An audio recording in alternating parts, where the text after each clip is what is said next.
Hey, everybody. We are going to be talking about using virtual worlds in a time of travel disruption.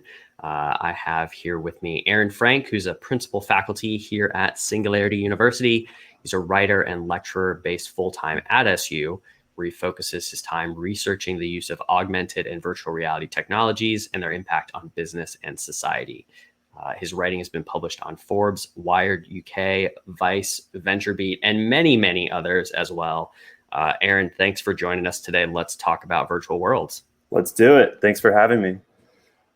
So that's my cue to share screen? Yep, go for it. Perfect. Okay. I'm going to pull my slides up. And then, so you guys can see this? Looks good. Cool. All right. Well, Adam, thank you. And it's great to be here with all of you. I obviously wish I could be in person with you, but given this very extreme moment in time, driving a lot of the discussion over the last 3 days. I know that today is really focused on topics around the future of work, the future of remote collaboration. But before I get started, one thing I do want to say is that many of the themes and topics that I'm going to cover in my session don't really go away as being relevant once our world does return, hopefully soon, back to normal. Remote collaboration is a trend that we're seeing develop quite rapidly. So with that, there's really, I would say, two core categories or themes of what I'd like to talk with you guys about today. The first is really setting some context around, the way augmented and virtual reality exist as a new kind of computing interface. Really, the best way to think of them is that they are new tools for ways that we will interact with computers. And if you think about how often we're interacting with computers today, that's a massive development that we're seeing. And then, of course, really why we're talking here today is how these tools can be used as communication tools, especially for remote collaboration. And so really what I'm calling virtual worlds is really a discussion around, sorry, I have two screens up, so it looks like there's an issue on one side. Adam, just let me know if there's an issue with the slides at all. But I just want to say, so what I'm calling virtual worlds. Slides look good, Aaron. We've got we see your first slide says working in augmented and virtual reality. Okay, perfect. Then I've got some other issue on my side screen, but no issues. Very excessive dual monitor situation today. So let's just get into it. So I usually like starting some of the sessions that I teach at Singularity University by showing this picture. So what you're looking at is, so this is the entire corporate headquarters, so the only office building of a company that's based in Washington in the United States. And what I usually like to ask people, and I know it's not a lot of information to go from, but based on just looking at this photograph, how many people do you think work at this company? So if you have something to write with, you could write down a number or just keep that number in the back of your head, and we'll come back to this later. But just be thinking about that as we get into it. So if you were to talk to an engineer at a company like Bell Helicopter, they manufacture and design and bring to market helicopters, they would tell you that traditionally, it usually takes somewhere between 5 and 7 years to bring a helicopter to market. It's an incredibly complex task. You have to design software, you have to build test parts, you have to do pilot testing. But just in the last few years, they actually came out with a case study. It was really fascinating that they were able to reduce that timeline down from something that used to take years to something that took months. They reduced, their cost by millions of dollars. They reduced the number of errors. And so one of the questions is, how are they able to do this by using something like virtual reality? And so this leads us to a discussion around the role that virtual reality plays as a new kind of computing interface. Because if you want to understand the history of computing, it's really important to set context about understanding the development of computing interfaces. It used to be true, 70, 80 years ago, that to program a computer, it used to require physically rewiring the device. The programming language, so to speak, was manually connecting wires. It's worth noting that the earliest computer programmers were all women, mostly women. And then what we saw was the development of a new kind of interface. Something called the punch card system came online. Still somewhat of a clunky interface, but it at least saved you from having to physically stick your hand inside the computer. Really, the first real, big breakthrough was the development of the command line. This was the first time that talking to a computer involved just, typing on on a keyboard. You could use words to interact with the machine. And then, as my colleague Jody Medich always likes to point out, the first real mainstream moment of computing interfaces was the graphical user interface. So this was the first time that you could just click on pictures to interact with your computer.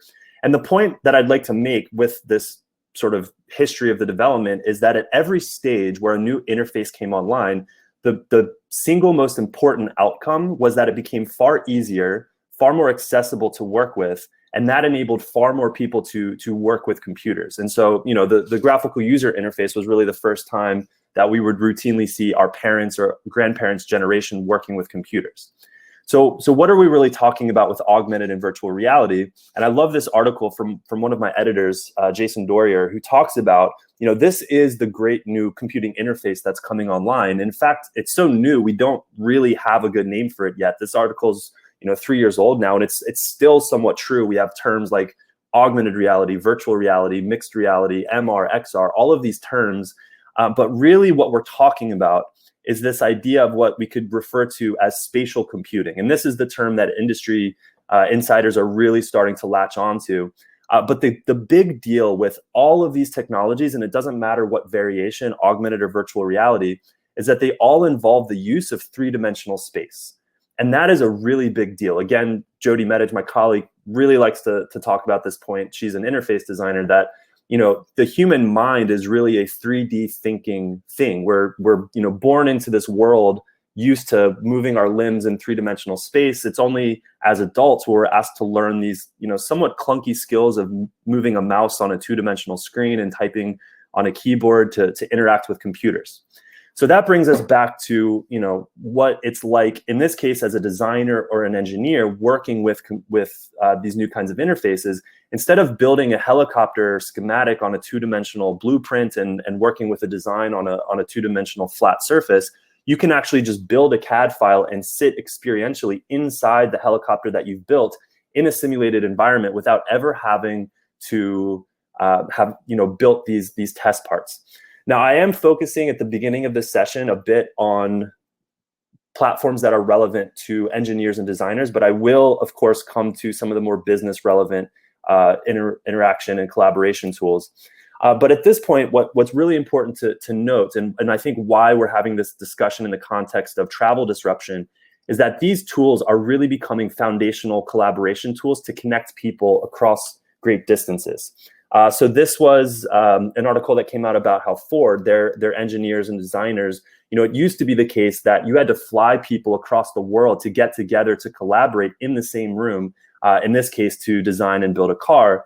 But at Ford, they now use a platform called Gravity Sketch. So this is one of the available spatial collaboration tools, essentially a virtual and augmented environment where you can design in three-dimensional space. Again, a far more intuitive way of interacting with computers. And this is really transforming the business landscape, but again, in the context of travel disruption, allows people to collaborate across great distances.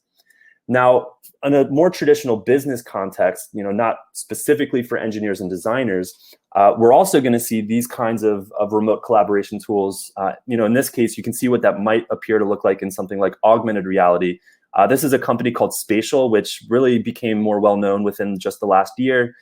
Very avatar-based, so they will create an avatar of you based on a photograph, and then with that avatar, you can connect with people in a spatial way in three-dimensional space to do a variety of collaboration. So you can actually do some sophisticated, brainstorming sessions, workshops with colleagues across distance.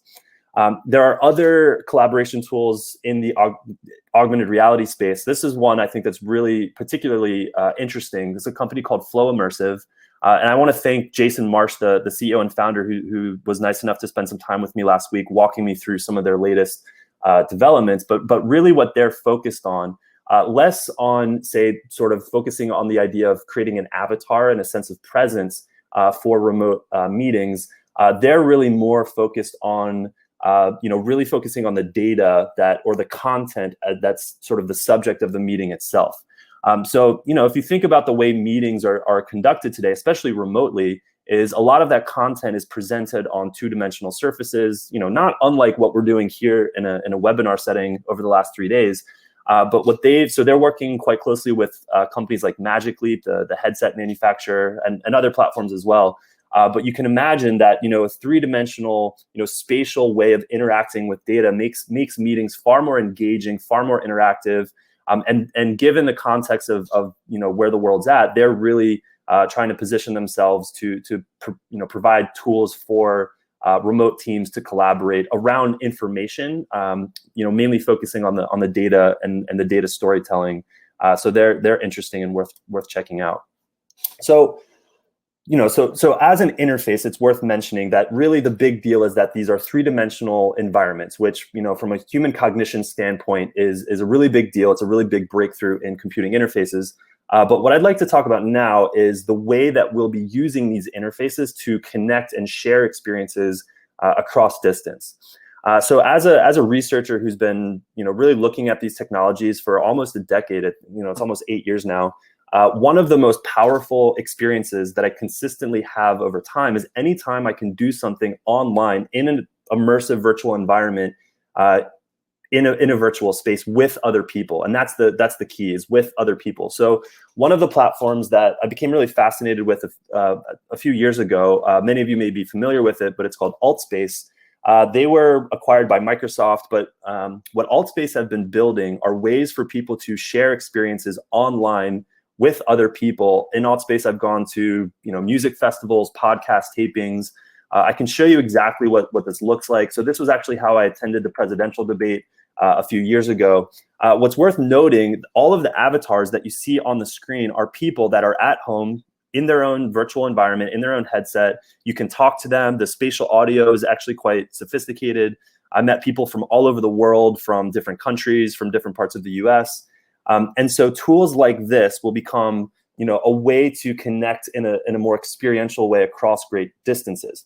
So it's worth mentioning that some of these platforms are also becoming quite sophisticated. A few weeks ago, there was a massive conference event. So this took place over 6 days across a variety of platforms, including AltSpace and another one called Engage, which I'll talk about later. There were, over 150 sessions, I think over 2,000 people, an entirely virtual conference. We're all disappointed that events like South by Southwest are getting canceled. But actually later this week, in a platform called Engage, HTC is running I think a really fascinating experiment, an entire conference event with avatars where you can walk around and engage with other conference attendees. And that's going to be taking place actually tomorrow. And is worth, I'll mention that again at the end. But, thinking about these virtual environments, the kinds of remote collaboration that you can do. So this is another platform called Tsunami. Again, kind of similar to something like AltSpace. It's, avatar based, but you can, work on developing around CAD files. If you're an engineer, a designer, again, no travel required. You can, feel as if you're really there, present with other people, developing whatever it is that you're working on. From a practical standpoint, if any of you watching this are wondering, okay, what's the easiest way to get involved? What could I do immediately? It's worth mentioning a platform being developed by Mozilla. It's called Hubs.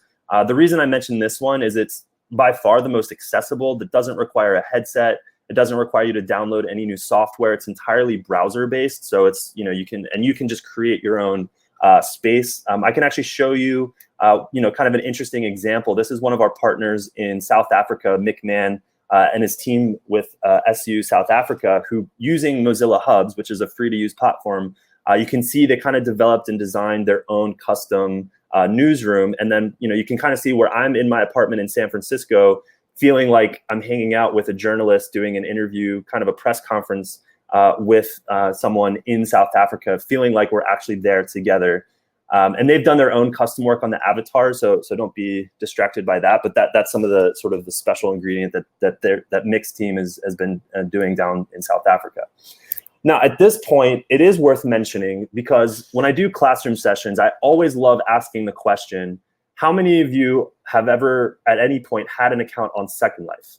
And the reason I bring this up is, many of these topics that we're talking about are not entirely new are not new concepts. Virtual worlds have been around for quite a while.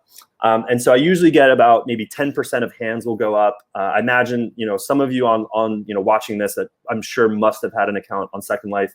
But I also recognize that the vast majority of you have probably not heard of Second Life. So it's worth noting, just setting some historical context about what we're talking about. Second Life was a massive phenomenon about 15 years ago. The way it worked is you create an account for yourself, and with your account, you build yourself an avatar, and with your avatar, you explore these online virtual worlds. It was, what made Second Life unique is that none of these worlds were built by Second Life. They were built by other users. It was really one of the first examples of real user-generated content. Millions of people were signing up for this. Companies were building entire offices. U2 gave a rock concert at some point in Second Life. And so, this was really the first real sort of, idea or concept around what we're starting to see depicted in concepts like Ready Player One or other forms of science fiction.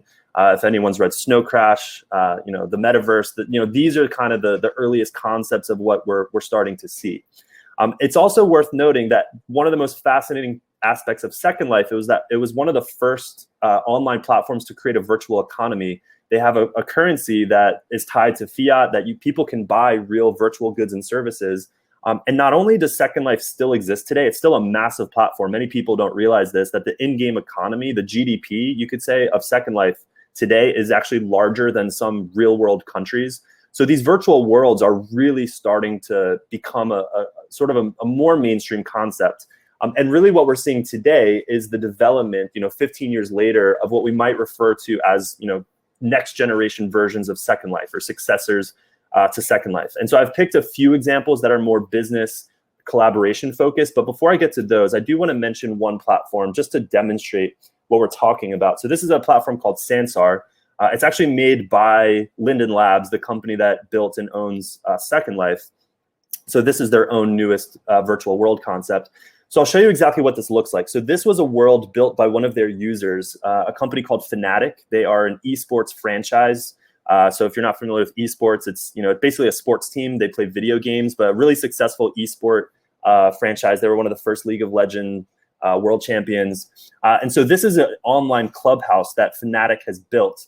And so the person that you see in the middle of the screen there, that's my friend Sam. So that's his avatar. He's based in Los Angeles. You can see me in the bottom right at my apartment in San Francisco. I can hang out with Sam, feel like we're actually there together.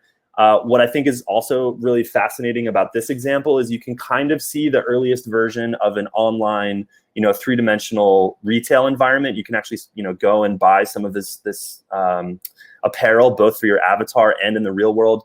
The point I always like to make with this is, really what you're looking at is the future of the internet. You're really looking at, what a website will look like, at some point in the next decade. In the mid 90s, with the development of the internet, most CEOs of companies would probably have looked at that and said, oh, that's interesting, but I don't know if it's relevant for my business. And now, of course, there's probably not a single, company in the world that doesn't have some kind of a website.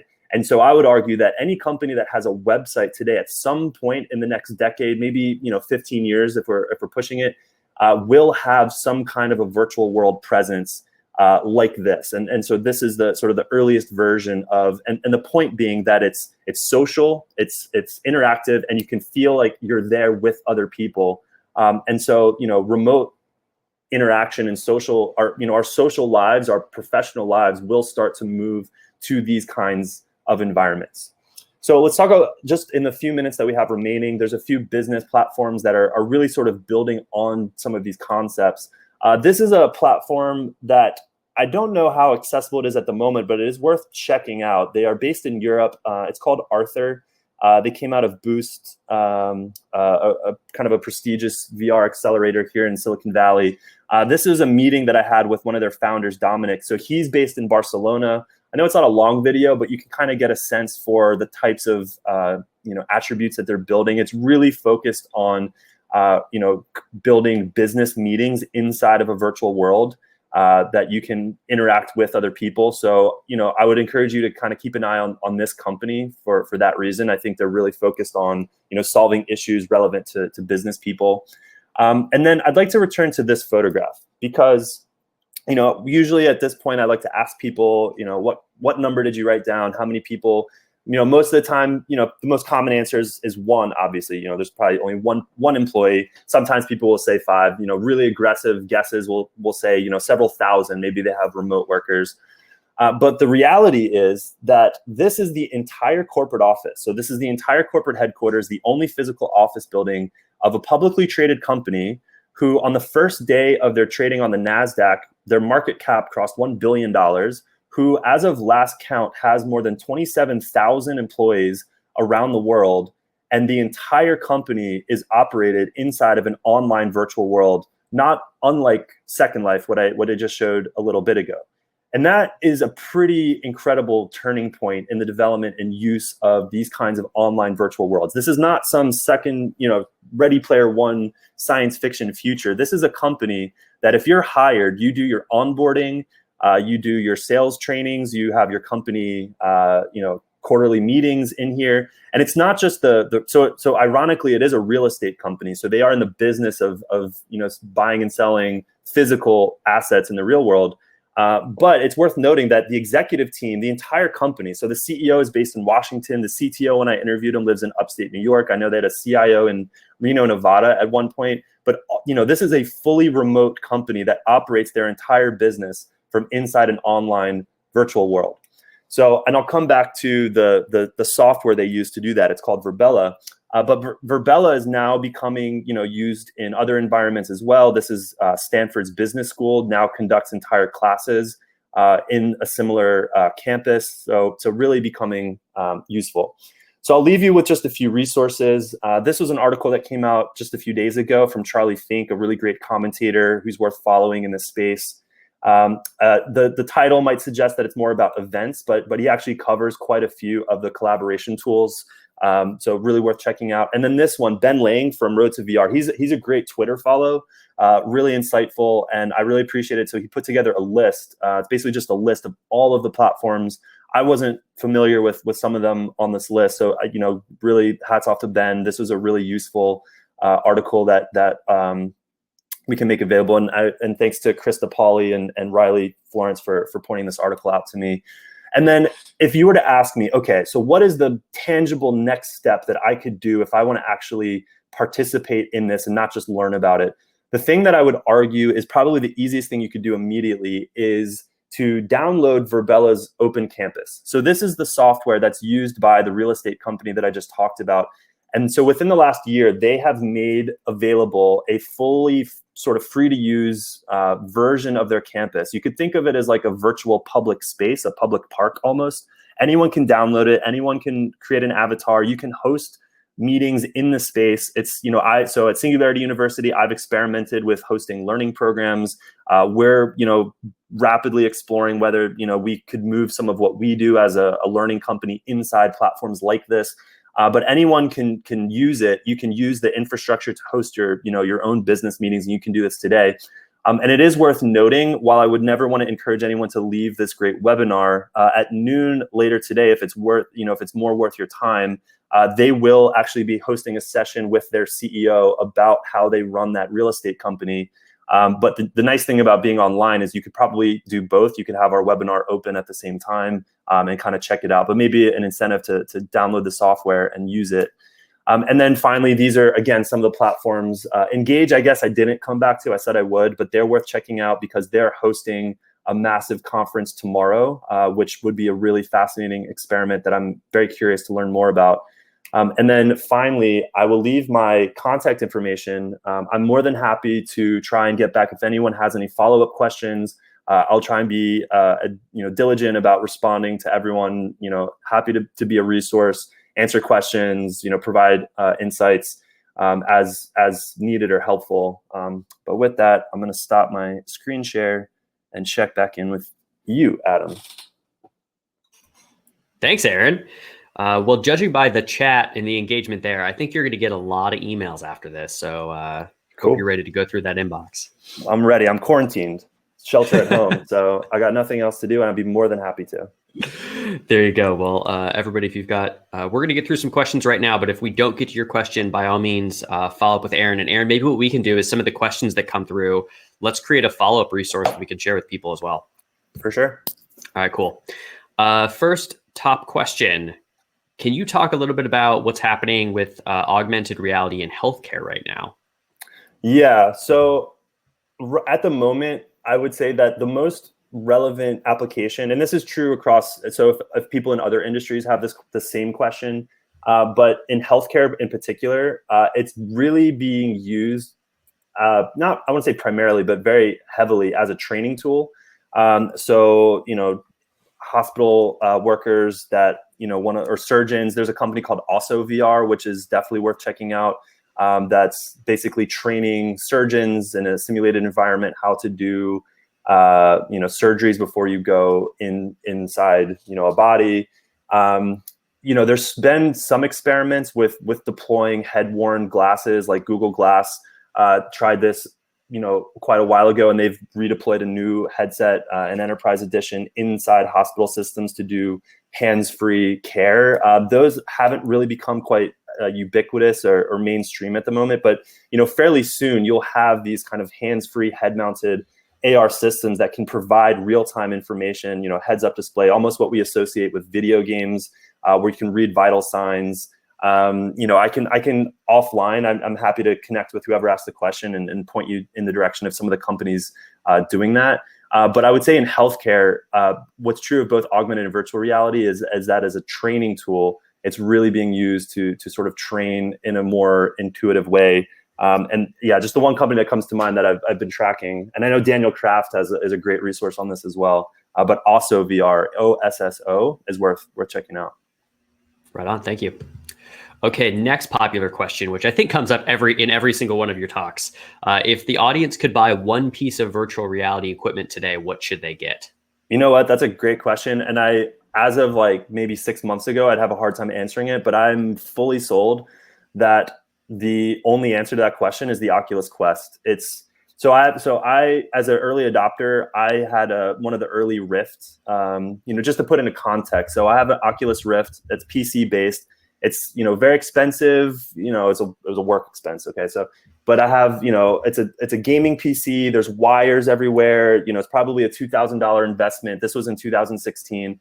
I had to convince one of my roommates to switch rooms with me because I didn't have enough physical space at the apartment I was living in just to use it at that point.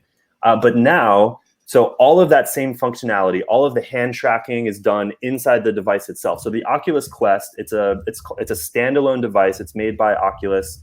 At this point, it's probably the most popular device on the market. But from an engineering standpoint, it's really well designed. It's not perfect. The processing power is still, leaves a little bit to be desired. You can't run things like Sansar, which I just showed you, as of today in something like the Quest, but for the most part, and the most important thing is the hand tracking, the fact that it can do it can sense its environment around you, and I can put it in a shopping bag and I can take it to my friend's house because it's just the headset.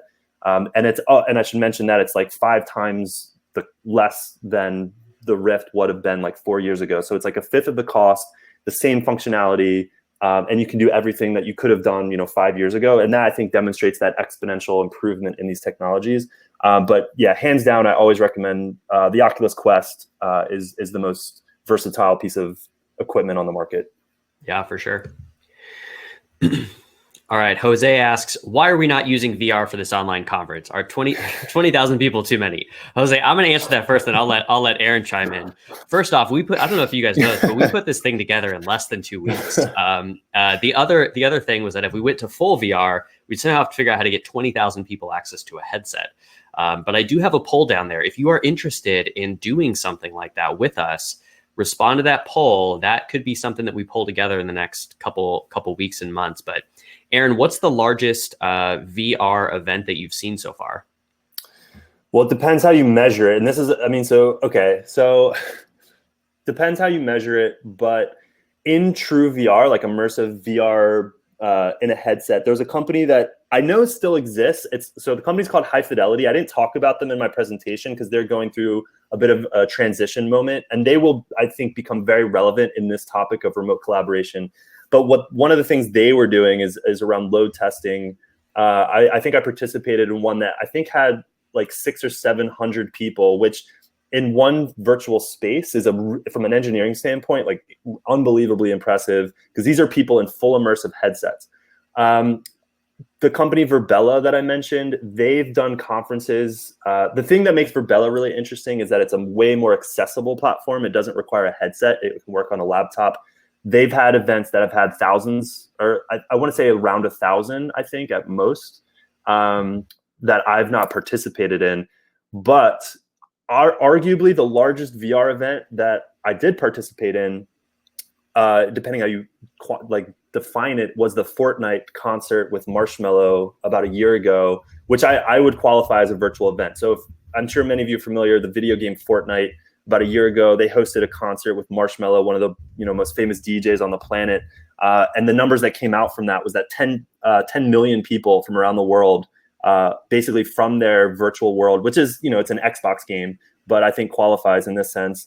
And I think, and I can point, actually, Matthew Ball is a VC who has written extensively about how Fortnite as a virtual world actually points the direction to where the future of our VR sort of virtual environments are headed from a, not just gaming standpoint, a recreational standpoint, but from professional world, our recreational lives, our social lives. I forget that it's called The Metaverse by Matthew Ball, but it's a really great article. I would recommend that as a great resource to sort of understand how Fortnite puts into context the way we should be thinking about where this all might be going. Yeah, I mean, it's also a good reminder of stuff that we talk about here, where it's like, you've got this progression, right? And just like we had some technical difficulties getting started here with just people joining one platform to watch a live video stream all at once, there's these different levels of, I think, platforms when it comes to different engagement and fidelity, right? When you're in full VR, we're still struggling to get a couple hundred people together. But then you've got a video game company like Fortnite that is able to get millions of people on the platform at the same time. It's like, how do we get these crossovers happening between different industries and use cases? Yeah. I'm also a little distracted because there's someone in the comments that said it's not an Xbox game, and they are right. It is available on all platforms. And Frank Shaw just posted the link to the article that I was mentioning. So sorry, the posters are awesome. But yes, I was a little distracted from your point, so I apologize. No, it's all right. It's all right. Let's talk about, I think we've got time for maybe one or two more. This question that comes in from Mark. How could something like VR help with the social isolation that some people might be feeling right now? Oh, that's a great question. So one of the big debates that comes up often is around this idea of, should we be concerned about people moving into these virtual environments in a way that's, antisocial or harmful to society? And people have visions of something like WALL-E, for example, which, given themes or, issues we've seen around things like, internet addiction, that is a valid concern. But at the same time, if you look at the way that's, for example, Second Life. So I mentioned that Second Life is still quite popular and used today. If you look at some of the subcultures or sort of aspects of the communities that form in Second Life, it's actually a really fascinating sort of application area. So in Second Life, there are, for example, there's one user who runs not a clinic, but sort of a social online community for Parkinson's patients. So these are patients that are usually, unable to go outside to, interact with other people. That, they have some form of debilitation. And in Second Life, in an embodied way with their avatar, they can go, horseback riding. They go, ballroom dancing. They, do ice skating. All these activities that you otherwise wouldn't be able to do. I forget what year it was, but The Atlantic ran a couple years ago a really interesting long form article about Second Life, and this was like the core topic of what, the question was, why is Second Life still around and how is it used? And the answer, interestingly, was basically addressing what the person who just asked this question is bringing up, the idea that people that, so it's, in this case, Second Life is not an escape from reality. For most of the users, I don't say most of the users, from a significant number of the users that still participate in Second Life, it's not an escape from reality. It's a way to access things that they couldn't otherwise do in the real world And so it sort of enhances and it provides access to sort of social resources that are unavailable to them. And so in that sense, there is an opportunity to use all of these worlds in a pro-social way that, connects people in a healthy way, that provides access to experiences, whether it's, patients that or if it's end of life care, people that want to experience, going on a tour of, Athens, or, see, go swimming with a great white in, the Great Barrier Reef, or something like this, that, experiences that, you otherwise can't have with other people. There's an opportunity to build these systems in a way that is aligned with, the best parts of, a social way of living that, we should aspire to. Couldn't have said it better. Aaron, that takes us to our time today, but thank you for joining us. You're on Twitter, yeah? I'm a Twitter user. I'm on Twitter. Feel free to follow. I don't post often. If people have questions for you, can they tweet at you right now? Yeah, but I'll just give him my email. But for sure. All right. We'll put in, if you want to get in touch with Aaron, get him on email. Don't tweet at him. But you can also tweet at me. It makes me feel good. There you go. Or tweet it at Singularity U. Tag us, and we'll see if we can get some questions answered on there as well. But Aaron, thank you for joining us today. Clearly insightful and interesting topic for our audience, and we look forward to doing more with you. Appreciate it. Yeah, thanks for having me. This was fun. All right. See you, man. See you later. Okay. Thanks for all the engagement. Gosh, I love seeing the chat in this session. Clearly, y'all were engaged. I appreciate everybody coming in and sharing resources and links and their knowledge. Super cool to see this community come together and collaborate. So next, we are going to talk to Charlene Lee, who's going to be talking about 5 ways your leadership must change to thrive with remote work. And since a lot of us are at home now, maybe some of you, well, a lot of you probably for the first time, the next couple sessions are going to cover remote work. And hopefully give you some practical tips on how to manage all this change and transition that's going on. Singularity team, can you drop in those links and I'll run through them real quick. We've got our Facebook group. Oh, boom, right on cue.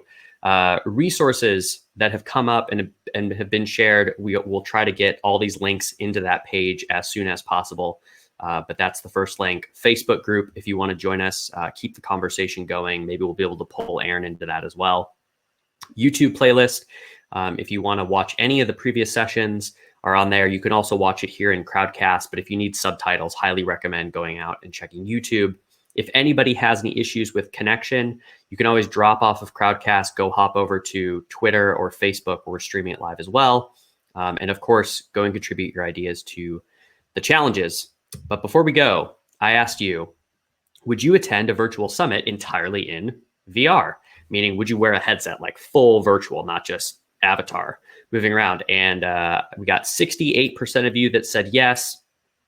27% of you said no, you don't have a headset, you can't get one.